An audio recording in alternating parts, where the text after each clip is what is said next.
Hello, lovelies. You're listening to episode 83 of the Broken Enchantments podcast, written and read by Elizabeth Wheatley. That's me. I hope you enjoy this week's episode. Be sure to check out my Patreon for next week's episode, now available. You can check out the links below. Happy listening.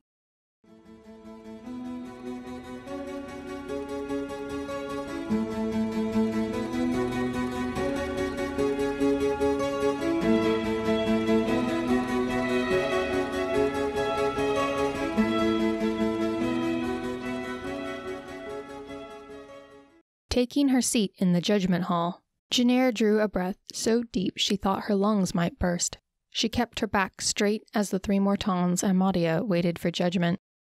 Inside she trembled. Was this the right decision? Was this really the best thing for Madia and the Argatalan child she carried? Janir cleared her throat and made ready to seal the fates of 3 lives. After much consideration, I have deemed Morton Cairder to be the guilty party. Cairder's eyes went wide. How could he not have seen this coming? Morton Cairder, I hereby strip you of line and command you to return the coin to Morton Luciardos.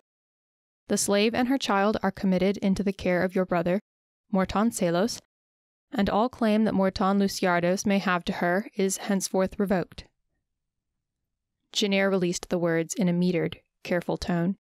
She wanted so badly to get this over with. This is my judgment, and thus it shall stand. Cairder stood stock still, fists clenched. In a way, Janir had just taken everything from him.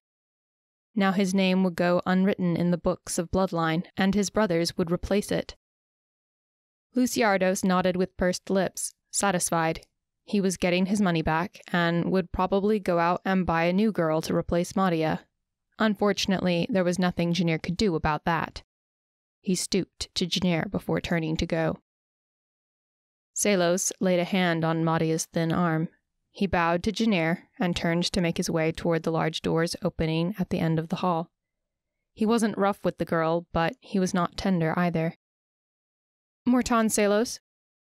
The Argatalan Morton drew up short and glanced back to the princess. Yes, my lady. If I hear of you or anyone else mistreating her, it will not go well for you. Let him contemplate on that. She was more her father's daughter than most knew. Salos frowned, inclining his head. Yes, my lady. He murmured his thanks one last time before leading Madia out. Luciardos strolled out the doors behind them. Cairder's voice exploded, screeching obscenities, demanding to see the Lord Argatalan, not this Brevian whore. Guards emerged from behind the pillars to drag him out. Janir shook her head. Speaking against the royal family came with a punishment of 40 strikes with a carcatan to the mouth. Despite everything, she pitied him.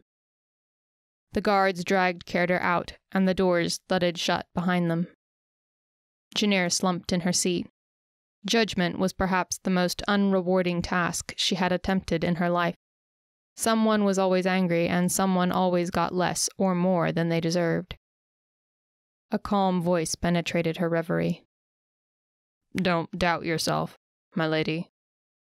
Janir pinched the bridge of her nose. If only I were as good at taking orders as you, Cerilius.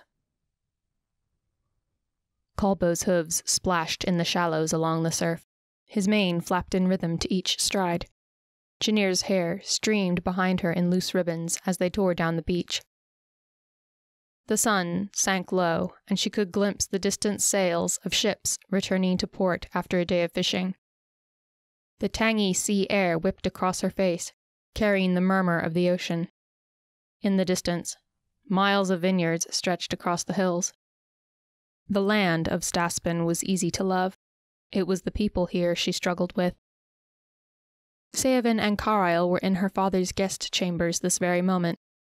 They had deliberately walked into danger after she gave up everything to keep them out of it. The world outside the walls of Adasha might not be paradise, but so long as Saoven and Carlisle were within the reach of her father, she couldn't rest easy. Even more than that, she feared what they would do once they knew, really knew, she wasn't going back. Couldn't. Would they hate her? Would they say she had become like her father? She dug her bare heels into Kalbo's sides. The stallion snorted and responded with a burst of speed. A flock of gulls scattered with a burst of squawking as Kalbo plowed straight through the middle of them. He snorted, ears pinned, lashing his tail. This was all just a game to him. Janir arrived at supper, a quarter-hour late, with her hair tamed just enough to be presentable. Tonight they were eating in the balcony dining chamber, with a small celebration in honor of their guests. She entered quietly, hoping to hide behind the sound of the harps and flutes of the musicians, and the chatter of polite conversation. Cerilius was by her side, though Canicade was already dismissed for the night. The moment she swept through the door, her hopes of an obscure entry were shattered. The musicians stopped, and every eye turned to her. Janir smoothed the skirt of her gown, clearing her throat. Tonight, only the Lord Argotolum, Drusilla, Bryson, Lucan, and Kestrel were at the table. Her father's other concubine and Amilla were absent, a small mercy. Amilla had tortured Saoven. She didn't want him to have to face that woman. "I'm glad you could join us." Was that annoyance in the Lord Argotolum's tone? Who could tell? Janir took her place at her father's right, with Lucan seated on the cushion beside her. Saoven sat directly across the table. At his side, Carlisle addressed Drusilla, looking for all the world perfectly at ease. Even if Janir could sense the magic in him, a burning, constant reminder of what any one of the Argotolums could snatch from him. Janir avoided Saoven's gaze and began to wish she had selected something less flattering. The rose-red dress had a fitted bodice that left her shoulders bare, slimming her waist and exposing more skin than would have ever been appropriate in Brevia. This, what they had shared, what they could have shared, would never be. It couldn't. Janir couldn't leave the Staspem waste again, not without her father's blessing, and she would always have to return. After seeing her seated, Cerilius left. Saoven watched the Argotolum Morton go, and Janir wondered if she didn't detect an edge of aggression in the set of his jaw. It wasn't surprising. Cerilius had beaten Saoven with a carcatan and held him prisoner. It was something she tried not to think about. Drusilla addressed Saoven, touching on some polite topic she used when helping entertain foreign dignitaries. Saoven spoke to her with equal politeness, playing the part of emissary. Janir kept her eyes angled down. She picked at her seasoned fish, wanting to eat but feeling too sick to indulge. "How long do you plan to grace us with your company, Ambassador?" Drusilla surprised Janir with her proper use of the elven title. "As long as necessary," Saoven said, "given we do not overstay the generosity of our host." He added, glancing to the Lord Argotolum, "Please." The Lord Argotolum raised his wine. "I very much look forward to your stay." His attention drifted to Janir, who found a sudden fascination with the tea leaves in her tumbler. "For many reasons," he added. Carlisle's eyes shifted to them a fraction of an instant before he said something to Kestrel Janir didn't catch.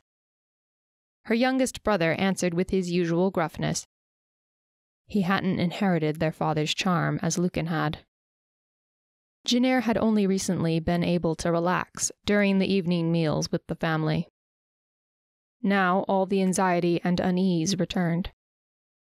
Supper finished after what seemed a lifetime of sitting still and pretending to eat.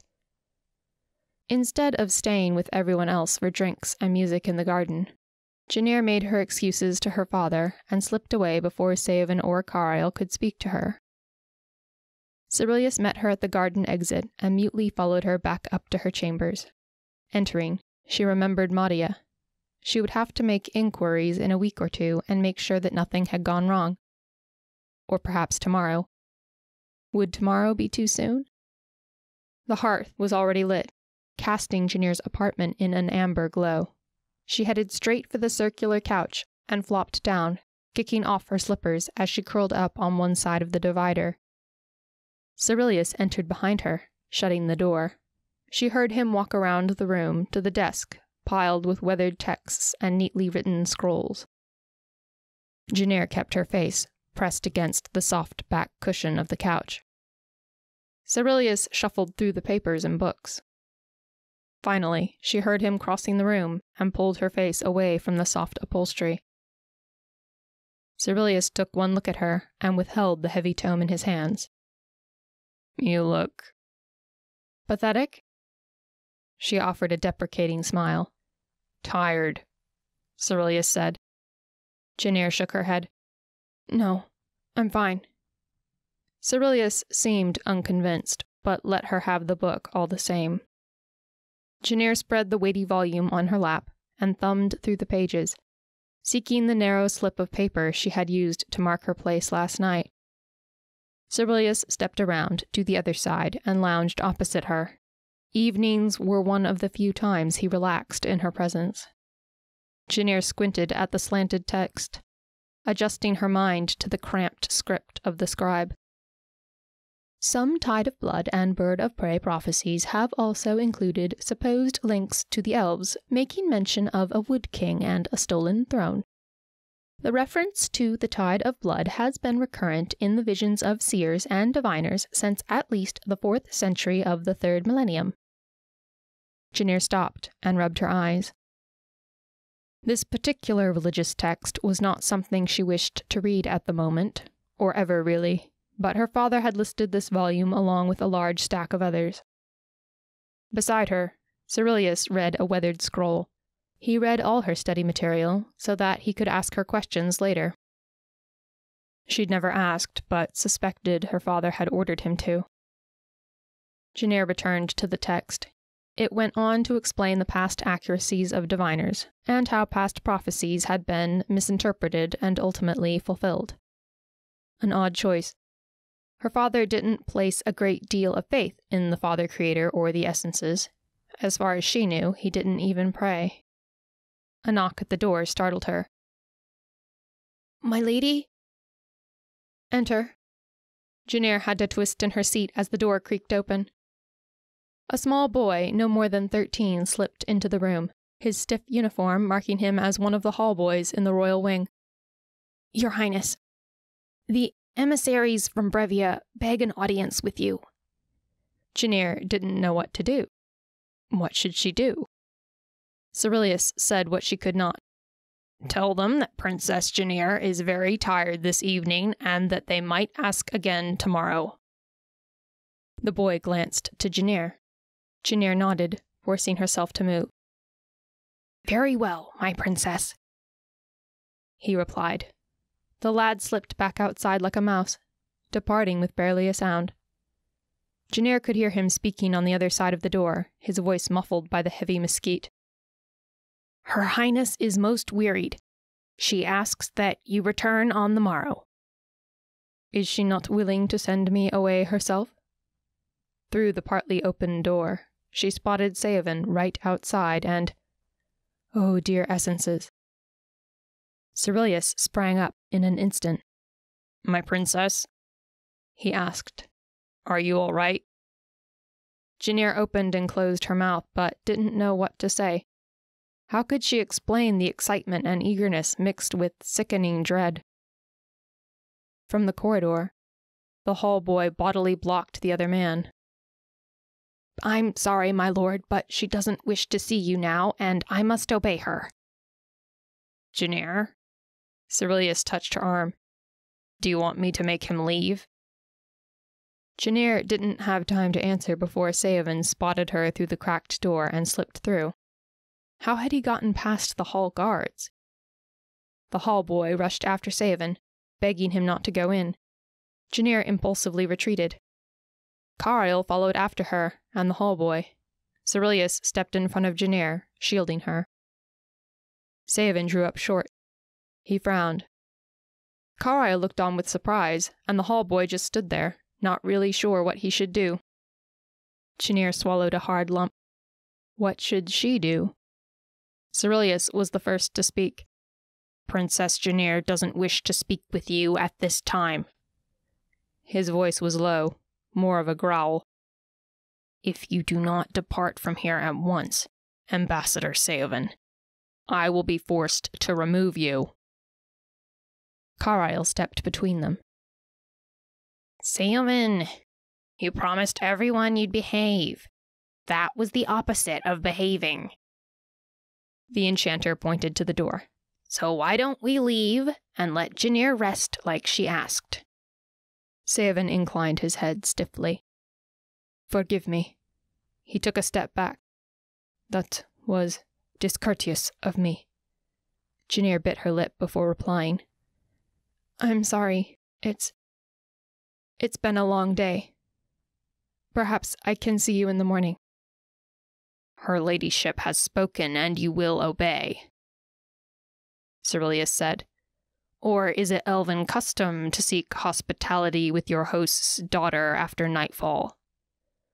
Saoven visibly bristled. In that moment, Janir was sure he would have liked nothing better than to give Cerilius a new scar over his other eye. Janir? Carlisle looked confused. Is everything all right? Yes. Janir almost choked on the lie. No, nothing was right. Janir, please let us talk to you, Carlisle pleaded. He tilted his head slightly to one side and gave her a beseeching look. Janir hesitated. Janir, do you remember who we are? Saoven asked, worry edging his voice. Of course. And who are we? Carlisle's my friend, and you... She couldn't finish her sentence. She couldn't force her words out. Then will you not allow us a brief audience, please? Saoven reasoned, softening his tone. Janir drew a deep breath, losing the battle. Saoven took a step toward her, and Cerilius reached for his carcatan. Janir put a hand on Cerilius's arm to stop him. No, it's all right. Cerilius, could you wait outside? Cerilius turned his head to her, an unspoken question in his eyes. It's all right, she assured him. I'll call you if I need you. Cerilius hesitated. Are you sure? He cast an unpleasant look at Saoven. Janir didn't see them becoming friends any time soon. Very, she replied. It's fine. Leave the door open. That satisfied Cerilius enough to obey. He took the time to fix Carlisle in a menacing glare, and then Saoven in a much longer one before leaving to wait in the alcove outside. Saoven stepped closer, then stopped again. Carlisle still hovered by the archway, reduced to the role of spectator. You shouldn't have come, were Janir's first words. Saoven recoiled. Why? Janir looked away. It's too dangerous for both of you. She turned back to them. I only wanted to keep you all safe, and you have to come. Janir. Carlisle stepped up beside Saoven and dropped his voice. Janir, you were right. Janir shook her head. About what? Malkalar. Carlisle spoke the name so quietly it was barely audible. An icy shiver ran through her at the name. Malkalar, the elf prince. Malkalar, the one who had tried to kill her. Malkalar, the one who had threatened to kill the one who had given her the constancy star. She fingered the blue stone glowing ever so softly beneath her collar. She had kept it all this time, clinging to it as the last piece of Saoven she would ever have. Her father must have known about it by now, but he had said nothing. He let her go on wearing it, and she kept it hidden. Speaking in barely a whisper, the enchanter eyed the open door. Malkalar was supposed to give the chalice of Malvern to your father, in exchange for the key of Amatons and the power it unlocked. But your father must have taken the chalice before the deal was completed, and not given it back once the deal fell through. Carlisle always had a mind for intrigue and sorcery. What does it matter? Janir said. Both the chalice and the key's power were destroyed. Yes, Carlisle agreed, but Malkalar's ambitions weren't. Janir, Saoven began, we think the elf prince means to destroy you. Who? Me? Not just you, Carlisle said. Us. Mortals. Janir was dumbfounded. Destroy? The mortals? Such a thing is beyond blasphemy. Yes, that's why I didn't want to believe it when you told me of what you had seen in Tarkop. Saoven confessed. I still struggle with the idea, but my father, Luana, and others have uncovered evidence that supports such a claim. Janir's mind reeled. But why give the chalice, a source of immeasurable power, to a mortal? If he means to destroy us, he meant for you to destroy and weaken one another first, Saoven said. Mortals, unlike the other three races, are divided, Carlisle added. There are far more of us, and therefore we have nations and cities that stand apart from one another. It makes us harder to conquer, but easier to induce war among our kind. He's still out there, isn't he? If Malkalar had been dealt with, there wouldn't be a reason for Carlisle and Saoven to come. Well, no reason other than her. Malkalar has been absent from the Sylvan forests for close to 2 years now, Saoven said. We can't find him anywhere. Janir leaned against the wall. Malkalar could be anywhere, doing anything. We fear he dabbles in witchcraft, said Carlisle. Janir glanced up in time to see Saoven cringe. She glanced between the two of them. You think he would go so far as to commune with the unnamed? Does he truly hate us that much? Saoven heaved a sigh. Though he was born long after, Malkalar dreams of a forgotten time when Brevia, Tathansia, and most of Slaven were under the rule of the Elven kings. Over the millennium, mortals multiplied and spread, pushing the borders of our sylvan forests back.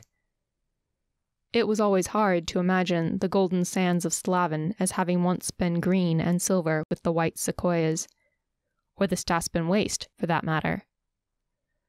We are still strong, and we can still roam a great distance across our woods without encountering mortals, but it is not what it once was, Saoven said. Most of us are content, but it seems Malkalar isn't. Janir cleared her throat. So you have come to warn the Lord Argatalam. That is why my king sent me, Saoven answered. Janir studied the floor, following the woven threads of carpet. And why did you come, Carlisle?